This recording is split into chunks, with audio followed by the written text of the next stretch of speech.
வாசிங்க 15வது வசனம் வாசிங்க. மொர்தெகாய் தனக்கு குமாரத்தியை ஏற்றுக்கொண்டவளும் அவன் சிறிய தகப்பனாகிய அபியேலின் குமாரத்தியுமான எஸ்தர் ராஜாவினிடத்தில் பிரவேசிக்கிறதற்கு முறை வந்தபோது அவள் ஸ்திரீகளை காவல் பண்ணுகிற ராஜாவின் பிரதானியாகிய ஏகாய் நியமித்த காரியமே அல்லாமல் வேறொன்றையும் கேட்கவில்லை. இதுதான் டிஃபரன்ஸ். நல்லா தெரிஞ்சுக்கொள்ளுங்க. மணவாட்டி சபைக்கும் மற்ற பெண்ணுக்கும் உள்ள டிஃபரன்ஸ். நீ என்ன கேட்டாலும் கிடைக்கும்பா, அதெல்லாம் இயேசு இல்லைன்னே சொல்லலை. நீ என்ன வேணாலும் கேட்டு வாங்கிக்க. ஏன்னா சர்வ வல்லமை உள்ள தேவன். எதை வேணாலும் கேட்டு வாங்கிக்க, ஆண்டவர் கொடுக்குறார். என் நாமத்தினால கேட்டு அதை இளையகுமாரன் கேட்குற மாதிரி, அதை மற்ற கன்னிகைகள் கேட்குற மாதிரி. ஆனால் எஸ்தர் எப்படிப்பட்டவள் தெரியுமா? எனக்கு ஏகா என்ன நியமித்தாரோ, எனக்கு பரிசுத்த ஆவியானவர் என்ன நியமித்தாரோ இந்த பூமியில், எனக்கு என்ன தேவை என்பதை என் பரலோக பிதா ஏற்கனவே அறிந்திருக்கிறார். அவர் என்ன கொடுப்பாரோ அதை நான் வாங்கிப்பேன். எனக்குன்னு நான் ஒன்று என்ன செய்ய மாட்டேன், கேட்கவே மாட்டேன். இதுதான் டிஃபரன்ஸ். இளையகுமாரன் கேட்டதுக்கும் நாம் கேட்காம இருக்கிறதுக்கும், மற்ற பெண்கள் கேட்டதுக்கும் எஸ்தர் கேட்காம இருக்கிறதுக்கும் என்ன சொல்லி கொடுக்குறாங்க? கேளுங்கள், கேளுங்க, கேளுங்கன்றாங்க. அதுக்கு 2-3 வசனங்களை மட்டும், அந்த வசனத்தை முன்னாடி விட்டுறாங்க, பின்னாடி விட்டுறாங்க, அதை மட்டும் எடுத்துக்கிறாங்க. பாருங்க, நீங்கள் எதை கேட்டாலும் தருவேன், உங்கள் சந்தோஷம் நிறைவாக இருக்கும்படி பரமபிதா தருவார்னு இருக்கு. எதை தருவார்னு இருக்கு? லூக்கால வசனம் தெளிவா சொல்லுது, நீங்கள் சந்தோஷமாக இருக்கும்படிக்கு பரமபிதா பரிசுத்த ஆவியை தருவார்னு இருக்கு. தெளிவா இருக்கு வசனம். அப்ப இன்னைக்கு இந்த எஸ்தர் ராஜவஸ்திரம் தரித்து கொண்டு வந்தவளாய் அத்தாரிட்டியோட அவ கேட்டா கிடைக்கும். அதுதான் ஸ்தானம். அது என்ன ஸ்தானம்? தகப்பன் ஸ்தானம். நான் தகப்பனிடத்துல வந்து கேட்க போகிறேன். இப்ப நான் என்ன வஸ்திரம் தரிச்சிருக்கிறேன் தெரியுமா? இப்ப பாருங்க, அந்த இளையகுமாரன் திருப்பி வரான், அந்த சொத்தெல்லாம் அழிச்சிட்டான். அழிச்சு முடிச்சுட்டு திருப்பி அவன் தகப்பனை நோக்கி வரான். வரும்போது அவன் என்ன சொல்றான் பாருங்க, வாசிங்க 15ஆம் அதிகாரம் 20-21 வாசிங்க. குமாரன் தகப்பனை நோக்கி, தகப்பனே, இப்ப திருப்பி பாவ மன்னிப்பு கேட்கிறான். கேட்கும் போது எப்படி கேட்கிறான்? தகப்பனேன்னு கேட்கிறான். அழியிற சொத்தை கேட்கும் போதும் தகப்பனேன்னு கேட்டான். அழிச்சு முடிச்சுட்டு திருப்பி மன்னிப்பு கேட்கும் போது எப்படி கேட்கிறான்? தகப்பனேன்னு கேட்கிறான். அந்த தகப்பன்கிற ஸ்தானம் இருக்கு பார்த்தீங்களா, அதுதான் இம்பார்ட்டன்ட். இப்ப நீங்களும் நானும் ராஜவஸ்திரம் தரித்த எஸ்தரை போல தேவனுக்கு முன்பாக பிள்ளைகள் என்கிற ஸ்தானத்தில் வந்து நிற்கிறோம். இந்த ஸ்தானத்தில் வந்து நின்னா கண்டிப்பா உங்கள் ஜபத்திற்கு ஆண்டவர் பதில் கொடுக்க வல்லமை உள்ளவராக இருக்கிறார். அல்லேலூயா. நீங்க என்ன ஜபத்தோட கொண்டு நிக்கிறீங்களோ அதை பரலோகம் பார்க்குது. அது என்ன ஜபம்ன்றது அப்புறம் பார்த்துக்கலாம். ஆனா வரும்போது எப்படி வரணும் தெரியுமா? தகப்பனுங்கிற ஸ்தானத்தில் வரணும், அப்பாங்கிற ஸ்தானத்தில் வந்து கேட்கணும். இன்னைக்கு நிறைய பேர் புதிய ஏற்பாட்டில் தாழ்த்துறோங்கிற பேர்ல பழைய ஏற்பாட்டுடைய காரியத்தை எடுத்துக்கிட்டு ஆண்டவர்கிட்ட வந்து சொல்றாங்க, ஆண்டவரே நான் ஒரு குப்பை. ஆண்டவர் நினைப்பாரு, என் பையனை என் பொண்ணை ரத்தத்தால் கழுவி பிள்ளையா மாத்திட்டேன், ஆனா அது இன்னும் குப்பையாவே இருக்குது. ஆண்டவரே நான் ஒரு கழுதை. எதுக்கு சொல்றாங்கன்னா, எருசலேம்ல இயேசு கழுதையில நுழைஞ்சாராம். அந்த கழுதை யாராமா? இவங்களாமா. அதுக்கு தாழ்த்த, ஆண்டவரே நான் ஒரு குப்பை, நான் ஒரு கழுதை அப்படின்னு ஆண்டவர் சொல்றாரு. எப்ப பையனா மாறுவ? இன்னும் கழுதையாவே இருக்கிறியே, எப்ப நீ என் குமாரனும் குமாரத்தியுமாய் மாறுவீர்கள்? நீங்கள் உங்களை தாழ்த்துகிறது குற்றம் அல்ல, தாழ்மைங்கிற பேர்ல நீங்க ரொம்ப மோசமா போறீங்க. இப்ப நம்ம போய் நான் குப்பை, நான் கழுதை, நான் பரலோகம் பார்த்துட்டே இருக்குது. நீ இருந்தது உண்மைப்பா, ஒரு காலத்துல குப்பையா இருந்த, அடிமையா இருந்த, குப்பையிலேருந்து நான் உன்னை உயர்த்திட்டேன். இன்னைக்கு உன்னை எங்க கொண்டு வந்து நிறுத்திட்டேன்? மகன் மகள் என்கிற இடத்துக்கு கொண்டு வந்து நிறுத்திட்டேன். நீ ராஜ வஸ்திரம் தரிச்சுக்கிட்டு வா, அப்ப வந்து நில்லு. உன் வேண்டுதல் என்னவோ அது உனக்கு கொடுக்கப்படும். தகப்பன் நீ கேட்டு பாரு. நீ அழிக்கிறத கேட்டாலும் சரி, பாவ மன்னிப்பு கேட்டாலும் சரி, தகப்பன் கொடுப்பதற்கு வல்லமை உள்ளவராக இருக்கிறார். தேவனாகிய கர்த்தர் உங்களையும் என்னையும் நம்முடைய பிள்ளைகளாக பார்க்கிறார். நீங்க ஜெபம் பண்ணுங்க, நல்லது. கூடி வந்து ஜெபம் பண்ணுங்க, அழுது ஜெபம் பண்ணுங்க, வேணான்னு சொல்லல. ஆனா எப்படி ஜெபம் பண்ணணும் தெரியுமா? ஒரு தகப்பன்கிட்ட பிள்ளை கேட்கிற மாதிரி அத்தாரிட்டியோட கேட்கணும். ஆண்டவரே எனக்கு இது வேணும் ஆண்டவரே. ஆனா கேட்கறது எதுன்றது அப்புறம். ஆனா கேட்கிறவங்க எப்படி இருக்கணும்ன்றத இப்ப நம்ம பார்த்துக்கிட்டு இருக்கிறோம். என்ன கேட்கிறோங்கிறது அடுத்து. கேட்கிறவங்க என்ன எப்படி இருக்கணும்? அத்தாரிட்டி. பிள்ளை தகப்பன்கிட்ட கேட்கிற மாதிரி போய் கேட்கணும். ரெண்டாவது, அங்கே சொல்ற அடுத்த விஷயம் என்ன அப்படின்னு சொல்லி பாருங்க. வாசிங்க யோனாவின் புஸ்தகம் 3ஆம் அதிகாரம் 10வது வசனத்தை வாசி. அவர்கள் தங்கள் பொல்லாத வழியை விட்டு திரும்பினார்கள் என்று தேவன் அவருடைய கிரியைகளை பார்த்து. பொல்லாத வழிகளை விட்டு திரும்பினார்கள் என்று தேவன் நம்பல. உடனே அவங்க திரும்பிட்டாங்கப்பா ஓகே அப்படி சொல்லல. அடுத்த வசனம் என்ன சொல்லுது? தேவன் அவர்கள் பொல்லாத வழிகளை விட்டு திரும்பினார்கள் என்று கிரியைகளை பார்த்து. 40 நாள் பார்க்கிறார். முதல் நாள் சொல்லியாச்சு இந்த மாதிரி நினிவே அழிய போது அப்படின்னு. உடனே ராஜா இம்மிடியட்டா கீழே இறங்கிட்டா, ரட்டு உடுத்திட்டா, வஸ்திரம் போட்டாச்சு, சாம்பல்ல உட்காந்துட்டான், எல்லாரையும் போட சொல்லிட்டா, எல்லாம் ஓகே தான். இதெல்லாம் இந்த ஆரம்பத்தில் ஒரு ஃபோர்ஸ் வந்து ஒன்று கேட்ட உடனே தீர்மானம். ஆண்டவர் பார்க்குறாரு. நினிவேக்காரங்களும் அதே மாதிரி தான். ஃபர்ஸ்ட் டே போய் யோனா சொன்ன உடனே ஓகே ரைட் உடுப்பா, நம்ம ரட்டு உடுத்துவோம், சாம்பல்ல உட்காருவோம், கேட்போம். ஆண்டவர் பார்க்குறாரு. முதல் நாள் கொஞ்சம் வேகமாக தான் இருக்கானுங்க, 2வது நாள் பார்ப்போம், 2வது நாளும் அப்படியே இருக்கிறாங்க, 3வது நாள் பார்ப்போம், 3வது நாள் அப்படியே இருக்கிறாங்க. அப்போ ஆண்டவர் பார்க்குறாரு, தொடர்ந்து அவர்கள் கிரியைகளிலே அவர்கள் தங்கள் நீதியை வெளிப்படுத்துகிறார்கள். இன்னைக்கு நாம் வெளிப்படுத்துகிறோமா? எடுக்கிற தீர்மானத்தில் நிற்கிறோமா? ஊழியத்தில் எத்தனை தீர்மானம் எடுத்திருக்கிறீங்க? செஞ்சுருக்கிறீங்களா? இனிமேட்டு இதெல்லாம் செய்வேன் நீங்களே செஞ்சீங்களா? ஆவிக்குரிய வாழ்க்கையில் எத்தனை தீர்மானம்? நம்ம அவன் ரேஞ்சுக்கு அவங்கவுங்க தீர்மானம். சின்ன பிள்ளைங்க அவங்க தீர்மானம். பையன் எழுதி வைப்பான், இன்றையிலிருந்து டைம் டேபிள்லாம் போட்டு ஒட்டி வைப்பான்.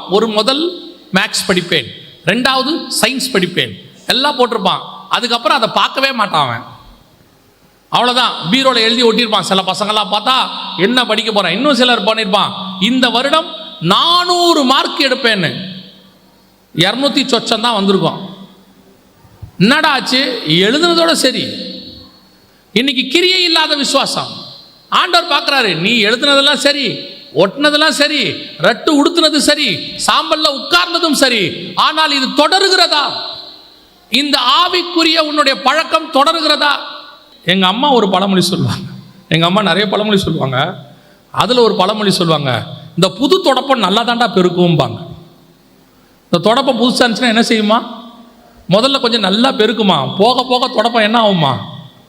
ஒழுங்காக பெருக்காதான். அந்த மாதிரி ஒரு ஃபோர்ஸ். உடனே ரட்டுடுத்தி சாம்பல்ல ஆண்டவர் பார்க்குறாரு, இவன் என்னதான் செய்கிறான்னு பார்ப்போம்.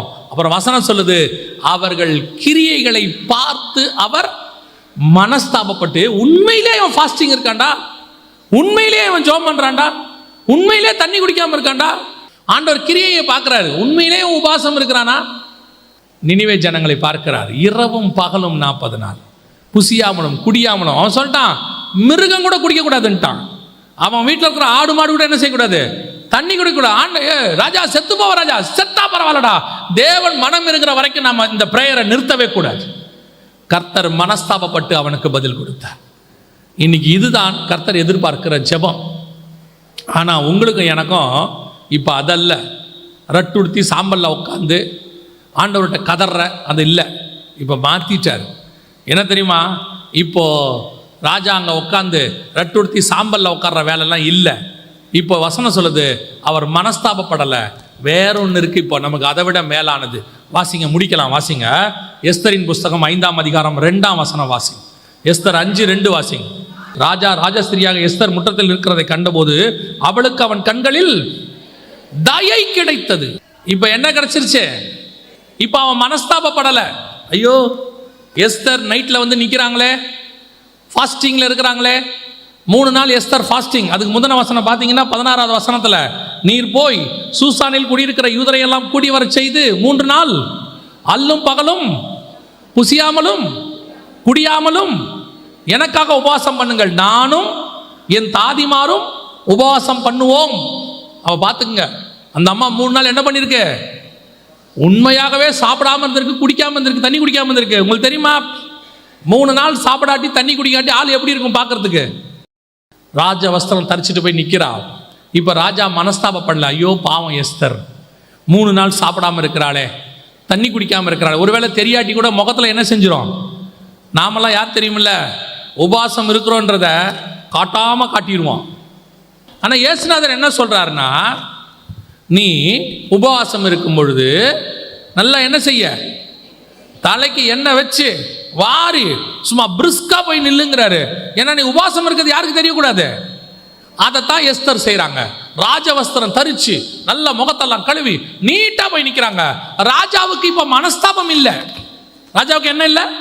ஐயோ பாவம், அங்க நினிவே ஜனங்களை பார்த்து கர்த்தர் என்ன பட்டார்?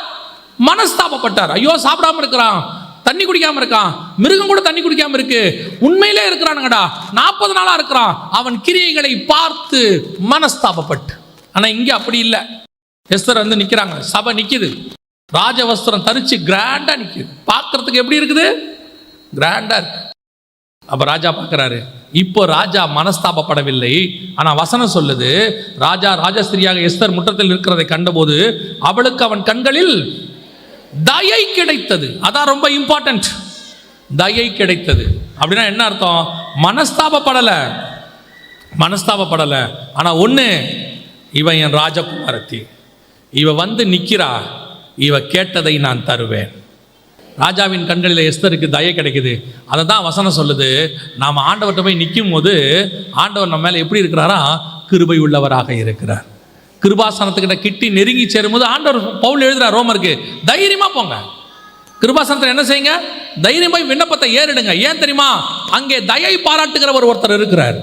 வாசிங்க ரோமருக்கு எழுதின நிருபம் 8ஆம் அதிகாரம் 34வது வசனத்தை வாசி. ஆக்கினைக்குள்ளாக தீர்க்கிறவன் யார்? கிறிஸ்துவே மரித்தவர், அவரே எழுந்தும் இருக்கிறவர், அவரே தேவனுடைய வலது பரிசத்திலும் இருக்கிறவர். நல்லா கவனிங்க. இப்ப நீங்க கிட்ட போய் ஆண்டவர் கிட்ட போய் ஒருவரும் சேரக்கூடாத ஒளியிலே வாசம் பண்ணுகிறவர் பரிசுத்தம் உள்ள தேவன், அவர் கிட்ட போறீங்க. எஸ்தர் கிட்ட போய் கோலை நீட்டினாதான் ராஜா கிட்ட போக முடியும். இல்லைன்னா ராஜாவுடைய பிரதானிகள் அவரை கொன்னுடுவாங்க.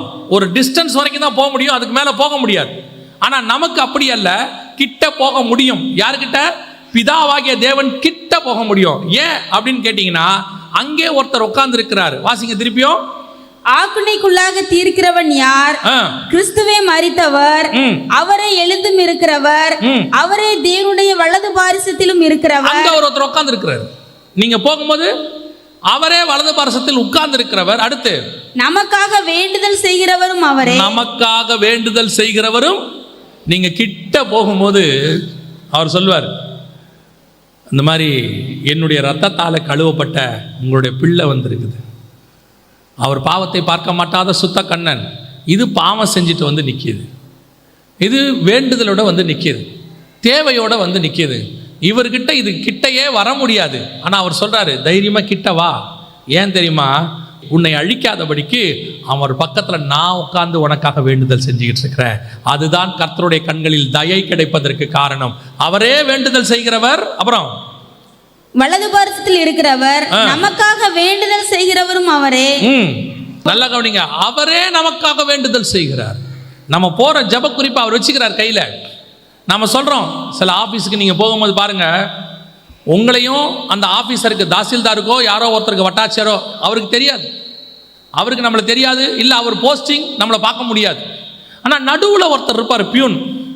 அவரை நம்மால் கரெக்ட் பண்ணிடுவான். கரெக்ட் பண்ண உடனே அவன் சொல்லுவார், அந்த பியூனு நீங்கள் வாங்க, நான் உங்களுக்கு முடிச்சு கொடுக்குறேன் பாரு. அந்த பியூன் என்ன பண்ணுவார் தெரியுமா? கரெக்ட் நேரத்தில் நம்மளை உள்ளே கூட்டிகிட்டு போவார். அவர் சொல்லுவார், கொஞ்சம் வெயிட் பண்ணுங்க, அவர் சாப்பிட்டுக்கிட்டு இருக்காரு, முடிச்ச உடனே நான் சொல்லும் போது வாங்கம்பாரு. அப்படியே உள்ள கூட்டு போவார். நம்ம பேச வேண்டியதை அந்த பியூனே பேசுவார் பாதி வேலையை. அந்த தாசில்தார் நம்மளை கேட்பாரு, என்ன விஷயம் அப்படிம்பாரு. சார் இந்த மாதிரி ஒரு டாக்குமெண்ட்டு. பியூன் சொல்லுவார், சார் டாக்குமெண்ட்லாம் கரெக்டாக இருக்குது சார், நான் பார்த்துட்டேன், செக் பண்ணிட்டேன், நீங்கள் ஒரு கையெழுத்து போட்டால் போதும். அடுத்த கேள்வி அவர் கேட்பாரு, பார்த்துட்டியாப்பா? பார்த்துட்டேன். அந்த டாக்குமெண்ட்டை கொண்டா. அவர் சும்மா ஒரு பார்வை பார்ப்பாரு, கையெழுத்து போடுவார். அவரோட நம்பிக்கை என்ன தெரியுமா? பியூன் பார்த்துட்டார். பியூன் சொன்னால் கரெக்டாக இருக்கும். இங்கே நமக்காக பேசுகிறவர் பியூன் அல்ல, சர்வ வல்லமை உள்ள தேவன், நம்முடைய ராஜா, நம்முடைய தகப்பன். அவர் ஸ்தானத்தில் பக்கத்தில் ஒருத்தர் உட்கார்ந்து இருக்கிறார். அவரே நம்முடைய சகோதரனாகிய இயேசு கிறிஸ்து. ராஜாவின் கண்களிலே தயை கிடைக்க அவர் நமக்காக பரிந்து பேசி கொண்டிருக்கிறார். நீ தைரியமா போ, உன் ஜெபத்துக்கு நிச்சயம் பதில் உண்டு. ஏன் தெரியுமா?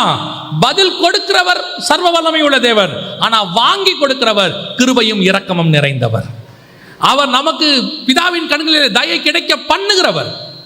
நீங்க தகப்பன் ஸ்தானத்துல தகப்பன்கிட்ட பிள்ளை கேட்குற மாதிரி போங்க, தைரியமா போங்க, கேளுங்க, உங்களுடைய தேவை என்னன்னு கேளுங்க. அந்த தேவை தேவனுக்குரியதா இருக்கணும், பரலோகத்துக்குரியதா இருக்கணும், பூமிக்குரியதா இருக்கக்கூடாது, கீழானதா இருக்கக்கூடாது, அது மேலானதா இருக்கணும். அதை கேட்கும் போது தேவன் அதை செய்வதற்கு வல்லமை உள்ள ராஜாவாக இருக்கிறார். அல்லேலூயா. இதுதான் எஸ்தர் நினிவே ஜனங்களுக்கு உள்ள டிஃபரன்ஸ். 2 பேரும் பதில வாங்கினாங்க. ஆனா 2 பேர் பதில் வாங்குறதுக்கும் டிஃபரன்ஸ் இருக்கு.